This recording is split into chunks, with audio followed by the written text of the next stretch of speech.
पण पार्किंग सगळ्यात मोठी समस्या आहे शहरामध्ये. त्याच्यामध्ये पाहिलं गेलं तर आपण हॉस्पिटल्स आहे, कांक्री आहे, जाधव आहे, जुनं पाठक आहे, झावरे हॉस्पिटल आहे. रस्त्यावर गाडीच्या पार्किंग आहेत आणि त्यातनं नागरिकांमध्ये रोज वाद होतात. ते मग प्रशासनाच्या नावाने बोंबलतात. मग पार्किंगसाठी काय उपाययोजना करणार आहे पालिका? नाही, आपण काय केलेलं आहे की पार्किंगचं देखील आपण प्रायव्हेटायझेशन केले. पी पार्क म्हणून एक नाशिकची एजन्सी आहे, तिला काम दिलेत. काही रस्ते म्हणजे शहरात जिथं जिथं जास्त प्रॉब्लेम आहे त्या त्या ठिकाणी आपण ते सुरू केलेले आहे अंमलबजावणी. त्या कंपनीचे प्रतिनिधी असतात, लोकांना एका बाजूला गाड्या लावायला लावतात.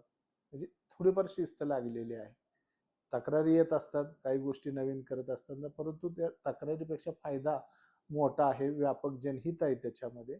त्यामुळे ते काम आपलं कंटिन्यूअस आहे. पण आपण टप्प्याटप्प्याने शहराच्या अनेक भागामध्ये आपण जसं सांगताय काही हॉस्पिटलचा प्रॉब्लेम आहे, निश्चितपणे आहे. त्या ठिकाणी देखील आपण हे म्हणजे पार्किंग तिथलं नियमन करण्याचं टप्प्याटप्प्याने काम करतोय. मॅक केअर हॉस्पिटल आहे, त्याच्यासमोर देखील सुद्धा पार्किंगची मोठी समस्या आहे. दोन्ही बाजूने गाड्या लावलेल्या असतात. ते एका म्हणजे ऑड आणि इव्हन काय करता येते का त्यासाठी सुद्धा आपली चाचपणी चालू आहे. भविष्यात निश्चितपणे याच्यावरती मार्ग काढू आपण.